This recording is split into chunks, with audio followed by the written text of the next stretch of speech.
आज की इस वीडियो में हम लोग पढ़ने वाले हैं एनसीईआरटी क्लास 6 का हिंदी बसंत से चैप्टर नंबर 1 है वह चिड़िया जो।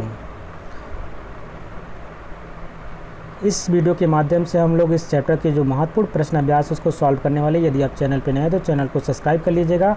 अगर वीडियो आपको अच्छी लगी तो उसको लाइक करिएगा और ज़्यादा से ज़्यादा शेयर करिएगा। सबसे पहले प्रश्न आपके सामने है। प्रश्न नंबर 1 में पूछा जा रहा है, तुम्हें कविता को कोई और शीर्षक देना हो तो क्या शीर्षक देना चाहोगे? उपर्युक्त शीर्षक सोच करके लिखो। उत्तर लिखेंगे, मैं इस कविता को नीले पंखों वाली चिड़िया शीर्षक दूंगी।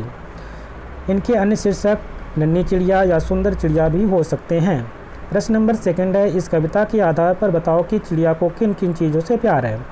तो आपको उत्तर में लिखना है, चिड़िया को खेतों में लगी जौ बाजरे की फलियों से, जंगल से और जिस नदी से वह ठंडा और मीठे पानी पीती है उससे प्यार है।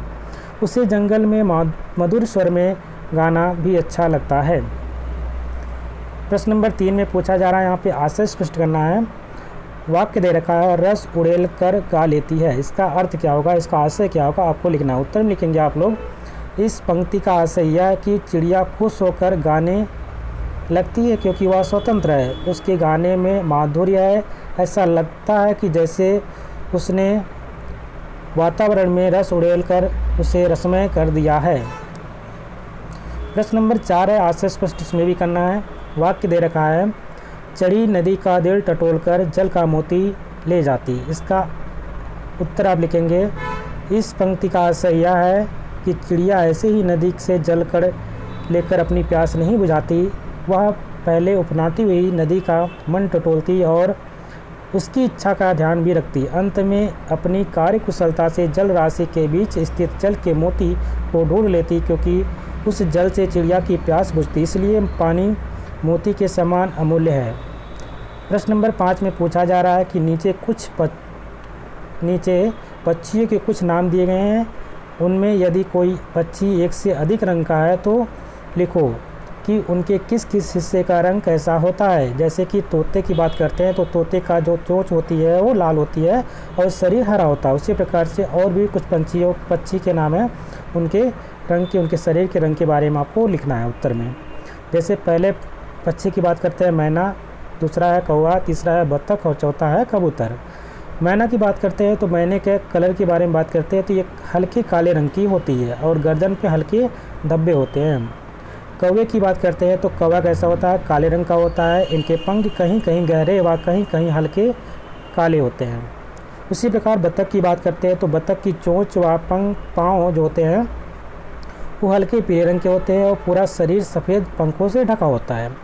कबूतर की अगर बात करें तो कबूतर स्लेटी रंग का होता है। उनकी आँखें जैसी कैसी होती हैं, लाल व गुलाबी होती हैं। आँखें आप देखेंगे कबूतर की हमेशा कैसी होती, आपको लाल देखने को मिलेगी या गुलाबी कलर की देखने को मिलती है।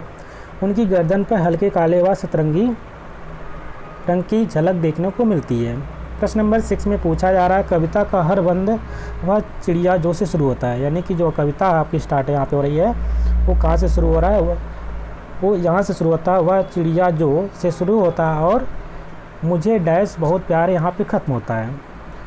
आगे कह रहा है कि तुम भी दी गई इन पंक्तियों का प्रयोग करते हुए अपनी कल्पना से कविता के कुछ नए बंद जोड़ो। तो अपने हिसाब से आपको नई कविता बनानी है बंद जोड़ करके। तो आपको उत्तर में लिख सकते हैं आप यहाँ पे, वह चिड़िया जो गाती मुझे उड़ना बेशुमार है, देखना हर एक गाँव है, बनाने मित्र हजार है, मुझे जीवन से बहुत प्यार है। यानी कि आप कहीं ना कहीं यहाँ देखें, वह चिड़िया जो गाती, यानी यहीं से स्टार्ट हो रहा है और ख़त्म कहाँ से हो रहा है, मुझे जीवन से बहुत प्यार है। यानी बहुत प्यार से यहाँ पे ये आपकी कविता ख़त्म हो रही है, यानी ये बंद ख़त्म हो रहा है। इस प्रकार से आगे देखते हैं भाषा की बात से। प्रश्न नंबर 7 है, पंखों वाली चिड़िया। आप पंखों के नीचे देख पा रहे होंगे रेखांकित किया गया है, यानी अंडरलाइन किया गया है। उसी प्रकार से ऊपर वाली दराज, ऊपर वाली के नीचे भी क्या है कि रेखांकित किया गया है। नीले पंखों वाली चिड़िया, नीले पंखों के नीचे भी आप देख पा रहे हो रेखांकित किया गया है।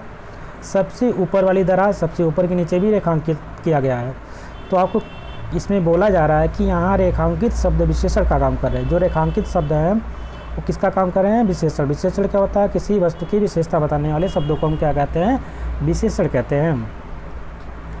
तो इसमें कह रहा कि अगले पृष्ठ पर वाला या वाली जोड़ करके बनने वाले कुछ और अन्य विशेषण दिए गए हैं। ऊपर दिए गए उदाहरणों की तरह इनके आगे एक एक विशेषण और जोड़ो। तो यहाँ पे जैसे कि यहाँ पहले डैश मोरों वाला बाग, डैश पेड़ों वाला घर, डैश फूलों वाली क्यारी, डैश खादी वाला कुर्ता, डैश रोने वाला बच्चा, डैश मूँछों वाला आदमी। इस प्रकार से इसका उत्तर ये हो जाएगा। अगर आप पहले से वाक्य में देखेंगे तो वहाँ पे आप लगाएंगे सुंदर मोरों वाला बाग, यानी यहाँ पे सुंदर जो है क्या आपका विशेषण शब्द। उसी प्रकार से हरे भरे पेड़ों वाला घर, हरे भरे यहाँ पे विशेषण शब्द का प्रयोग हुआ है।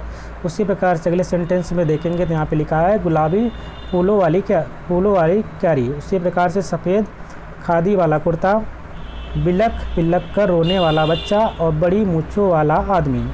ये सब जितने भी अंडरलाइन किए गए हैं यानी रेखांकित किए गए सब आपके विशेषण शब्द हैं। प्रश्न नंबर 8 में पूछा जा रहा है कि वह चिड़िया डैश यानी खाली स्थान है, जुड़ी के दाने रुचि से डैश खा लेती, वह चिड़िया डैश रस उड़ेल कर गा लेती। कविता की इन पंक्तियों में मोटे वाले शब्दों को ध्यान से पढ़ो। पहले वाक्य में रुचि से खाने के ढंग की और दूसरे वाक्य में रस उड़ेल कर गाने के ढंग की विशेषता बता रहे हैं, अतः यह दोनों क्रिया विशेषण है। नीचे दिए गए वाक्यों में कार्य के ढंग या विपरीत से संबंधित क्रिया विशेषण छांट करके आपको लिखना है। तो आइए देखते हैं। जैसे कि पहला वाक्य यहाँ पे दे रखा था, सोनाली जल्दी जल्दी मुंह में लड्डू ठूसने लगी। तो यहाँ पे जो जल्दी जल्दी शब्द का प्रयोग हुआ है कैसा है, ये आपका क्रिया विशेषण है। ठीक है, इस प्रकार से वाक्य लिखा है, उसमें आपको क्या करना है, उसमें आपको क्रिया विशेषण छांट कर लिखना है। आगे खा में देखते हैं। खा वाक्य में कह रहा है कि गेंद लुढ़कती हुई झाड़ियों में चली गई। तो यहाँ पे लुढ़कती हुई जो है यह भी आपका क्रिया विशेषण है। उसी प्रकार से अगला वाक्य है, भूकंप के बाद जनजीवन धीरे धीरे समाप्त होने लगा। धीरे धीरे यहाँ पे क्रिया विशेषण है। कोई सफ़ेद सी चीज़ धप से आंगन में गिरी। तो यहाँ पे धप शब्द जो है यह भी आपका क्रिया विशेषण है। टॉमी फुर्ती से चोर पर झपटा। तो यहाँ पे फुर्ती शब्द जो है ये क्या आपका क्रिया विशेषण है। तेजिंदर सहम कर कोने में बैठ गया। तेजेंदर जो था और सहम कर कोने में बैठ गया। यहाँ पे सहम शब्द जो क्या आपका है वह क्रिया विशेषण है। उसी प्रकार से आज अचानक ठंड बढ़ गई। तो यहाँ पे अचानक क्या है, यह भी आपका क्रिया विशेषण है। इस प्रकार से आपका ये चैप्टर कंप्लीट होता है। आशा करते हैं आपको वीडियो पसंद आई होगी। यदि वीडियो अच्छी लगी इसको लाइक करिएगा, शेयर करिएगा और चैनल पे नए हैं तो चैनल को सब्सक्राइब भी कर लीजिएगा। मिलते हैं एक नए वीडियो में, तब तक के लिए नमस्कार, जय हिंद।